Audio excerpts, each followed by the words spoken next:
Hello everyone and welcome to today's episode on agricultural income. Let's see some insight about this very important topic from income tax point of view. So stay tuned with Taxation Insight. It's all about taxation. So you might be aware that agriculture accounts for about 20% of our country's GDP. सो हमारे देश का जो GDP है उसमें agriculture का जो contribution है वो अराउंड 20% है और काफ़ी लोगों की जो इनकम का सोर्स है वो एग्रीकल्चर के ऊपर डिपेंड करता है। स्पेशली अगर मैं बात करता हूँ तो विलेजेस की, जहाँ पे जो लोगों का मेन सोर्स ऑफ इनकम है वो एग्रीकल्चर ही होता है। So this episode will be very useful for students who are preparing for their professional examination, and also it is very important for the ones who have the agriculture income, because हमें tax के point of view से agriculture income कि क्या tax के implications हो सकते हैं वो जानना बहुत ज़रूरी है। So this episode would be very useful for those persons as well. तो चलिए स्टार्ट करते हैं। अगर मैं ब्रॉडर लेवल की बात करता हूँ तो agriculture income is exempt from income tax. तो अगर आपको कोई एग्रीकल्चर इनकम आप अर्न कर रहे हैं तो उस पर कोई भी इनकम टैक्स पे करने की ज़रूरत नहीं है। इनकम टैक्स से वो एग्जेम्पशन जो है एग्रीकल्चर इनकम को दिया गया है, and the provision of this exemption is stated under section 10(1) of the income tax act 1961। सो आपको एग्जेम्पशन तभी मिलेगा जब आपकी जो इनकम आप अर्न कर रहे हैं वो एग्रीकल्चरल इनकम है तभी। तो now it is very important here to understand that what is the agricultural income. Now let's see some insight about it. Agricultural income is defined under section 21A of the Income Tax Act, and it is an income that is earned from the agricultural activities. इसका scope जो है बहुत wide है। इसमें काफ़ी जो है agriculture activities में काफ़ी चीज़ों को इंक्लूड किया गया है। अगर मैं सिंपल इसको रीड करता हूँ तो एग्रीकल्चर इनकम अगर आप अर्न करते हैं तो उस पर आपको एग्जेम्पशन मिलेगा, और बेसिक अंडरस्टैंडिंग यही होती है कि like agriculture income is the one which is earned by the farmers only. तो ऐसा नहीं है कि सिर्फ फार्मर्स से अगर आपको एग्रीकल्चर इनकम वो लोग जो अर्न करते हैं सिर्फ उसी को टैक्स एग्जेम्पशन मिलेगा। इसके और भी आस्पेक्ट्स हैं। Now let's see what are the different aspects which is being included in the agriculture income. So agriculture income जो है आप बेसिकली 3 वेज से अर्न कर सकते हैं। 3 वेज हैं उसको अर्न करने के। सबसे पहला that rental income from farm building required for agricultural operation. अब यहाँ पे जो बात की जा रही है वो फार्म बिल्डिंग की जा रही है। फार्म बिल्डिंग का बेसिकली मतलब क्या होता है? Farm building is basically is any structure which is used for farming operation, which may include building to house families and workers as well as livestock. तो नॉर्मली जितने भी फार्मर्स होते हैं वो जो है कॉन्ट्रैक्ट के ऊपर लेबर्स को एम्प्लॉय करते हैं for their agricultural activities like sowing, और बीज डालने के लिए, खेती को काटने के लिए जो है वहाँ पे फार्मर्स को है कॉन्ट्रैक्ट पे लेबर्स की ज़रूरत पड़ती है। तो उनके लिए अगर कोई बिल्डिंग जो है अगर आप वहाँ पे अगर आप बिल्डिंग किराए पे देते हो उन लोगों को, ठीक है, और उससे अगर हमें कोई इनकम अर्न हो रही है तो उसको हम बेसिकली रेंटल इनकम की कैटेगरी में डालते हैं, ठीक है। And that is from that component is also being included in the agricultural income. Second way होता है rental income from land in India use for agricultural activities. अब यहाँ पे इम्पॉर्टेंट पॉइंट जो नोट करने वाला है, कई बार ऐसे होता है कि जो लैंड होता है that is being owned by a person, however the agriculture activities done by some other person. तो वो किराए पर जो है वो लैंड को दे देते हैं फार्मर्स को, और उसके ऊपर वो अपना जो है खेती वगैरह करते हैं। तो उससे अगर हमें कोई इनकम अर्न कर रहे हैं तो that is also be called as the agriculture activities. अब यहाँ पे आप जो है कोई एग्रीकल्चर एक्टिविटी नहीं कर रहे हो, बट एग्रीकल्चर लैंड को जो है आप रेंट पे दे रहे हो।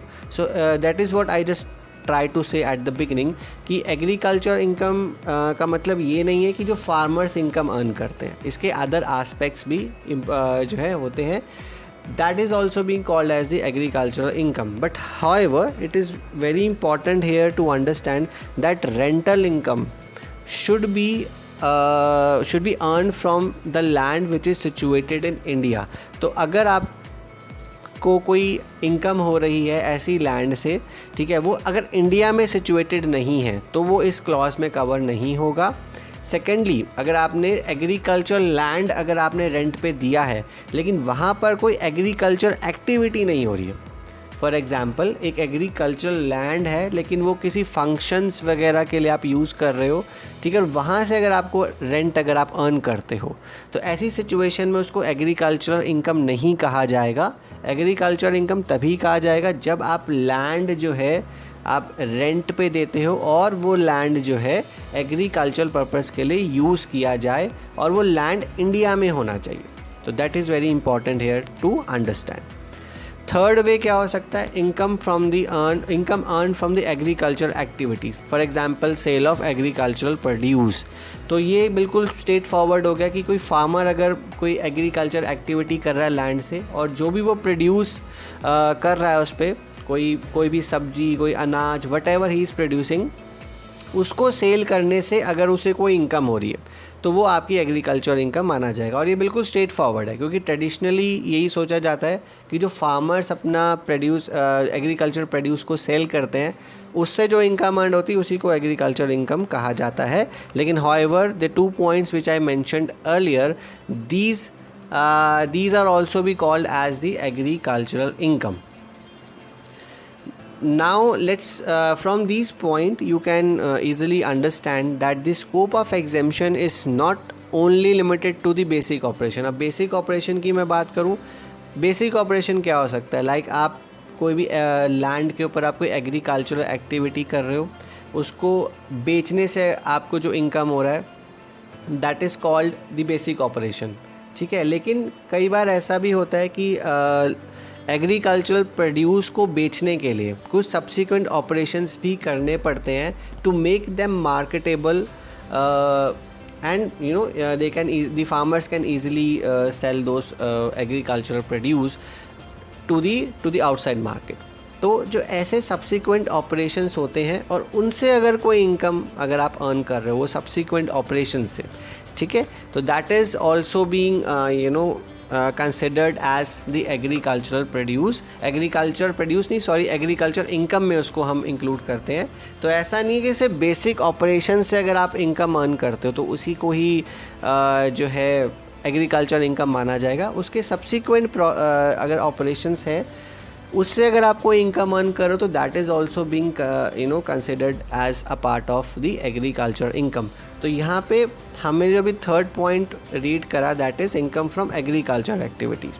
तो प्लेन रीडिंग से लगता है सिर्फ बेसिक ऑपरेशंस को यहाँ पे कवर कर रहे हैं, लेकिन एग्रीकल्चर इनकम जैसे मैंने आपको बोला इसका स्कोप बहुत वाइड है. इसमें सपोर्ट सर्विसेज भी इंक्लूड करते हैं, जैसे आप लैंड जो है अगर आप रेंट पे दे रहे हो and it is use for agriculture activities, that is also called as the agriculture income, ठीक है. अगर आप कोई एग्रीकल्चर प्रोड्यूस कर रहे हो उसको सेल आउट कर रहे हो तो उसके जो बेसिक ऑपरेशंस होते हैं सिर्फ वही यहाँ पे कवर नहीं कर रहे हैं, उसके सब्सिक्वेंट ऑपरेशंस को भी कवर करा जा रहा है. बट यहाँ पे जो सब्सिक्वेंट ऑपरेशंस है उसमें एक चीज़ जो है वो बहुत इंपॉर्टेंट है, that we need to understand that जो सब्सिक्वेंट ऑपरेशंस होते हैं, ठीक है, that should be performed after the basic operation and that should be मतलब बेसिक ऑपरेशन के साथ में वो ऑपरेशन को है वो परफॉर्म होना चाहिए, उसके कंजेशन में वो चीज़ परफॉर्म होनी चाहिए. मतलब that is not the stand alone services. For example मैं आपको इसका एक एग्जांपल देके समझाने की कोशिश करता हूँ. जैसे फॉर एग्जांपल कोई फार्मर जो है वो पोटैटो जो है वो उसकी खेती करता है, आलू की खेती कर रहा है और उसको वो आगे सेल आउट कर रहा है और उस आलू से एक फैक्ट्री ने जो है वो चिप्स प्रोड्यूस करे हैं, ठीक है. अब ये जो चिप्स प्रोड्यूस करने की एक्टिविटी है, ठीक है, that is the subsequent operation. But that is firstly this is although it is this activity is done after the performance of basic operation, that is आलू को उगाना. लेकिन आलू को चिप्स की फॉर्म में बेचना ये मैंडेटरी नहीं है, ठीक है. ये कोई ऐसी एक्टिविटी नहीं जिससे जो है वो आलू को जो है मार्केटेबल करा जा रहा है, that is the another form of selling the product. But आलू को अब एज इट इज़ मार्केट में बेच सकते हो। तो कोई भी सब्सिक्वेंट ऑपरेशन जो कि नेसेसरी नहीं है, ठीक है, to make the product marketable, ठीक है, तो वहाँ पर उस एक्टिविटी को जो है हम उसको एग्रीकल्चर इनकम नहीं कहेंगे, ठीक है। वो एक्टिविटी को एग्रीकल्चर इनकम तभी कहा जाएगा जब वो बेसिक ऑपरेशन के साथ जो है उसकी परफॉर्मेंस जो है वो मैंडेटरी होती है, ठीक है। अब जैसे कोई मैं आपको एक एग्जांपल इसका एक और देने की कोशिश करता हूँ। फॉर एग्जांपल कोई भी ऐसा एक रॉ फॉर्म में मैं अगर आपको एक बात करता हूँ, जैसे चावल की खेती होती है। फॉर एग्जांपल चावल की अगर आप बेसिक ऑपरेशन की बात करूँ तो चावल को आप जो है उगने के बाद then we just cut it out, तो that can not be sell it to the market exactly. तो उसमें से चावल को हमें बेसिकली निकालना पड़ता है। तो जो जितनी भी उसमें ऑपरेशंस इंक्लूड होते हैं ताकि जो चावल को मार्केटेबल करें, बिकॉज एज इट इज़ जो है प्लांट के साथ वहाँ पे आप सेल नहीं कर सकते, उसमें जो है उसको हमें चावल को प्लांट से अलग करना पड़ता है। तो ये जो ऑपरेशन है that is required to make the rice marketable in the outside market. तो बिना प्लांट आप एज इट इज़ लेकर जाओगे तो उससे कोई भी नहीं खरीदता है नॉर्मली, तो उसको हमें अलग करना पड़ता है। तो अगर आप ऐसी परफॉर्म कोई बंदा कर रहा है उस चीज़ को, उससे उसको कोई इनकम अर्न हो रही है कि इस प्रोसेसेस को करने के लिए, तो that is also be called as the agricultural income. So I hope from this video you able to understand some insight about that what is the agriculture income, because exemption agriculture income को दी गई है। तो agriculture income में क्या क्या चीज़ें include होते हैं, that is very important to understand, and I hope you have some insight about it. I also encourage you to visit our website if you want to read more on this topic, and the link is being and the address is being mentioned on the slide itself. So thank you for watching the today's episode, and I hope you like it. In case you have any feedback or anything you like to discuss with us, so do please share your thoughts, your feedback, and you can contact it. Thank you for watching the today's episode.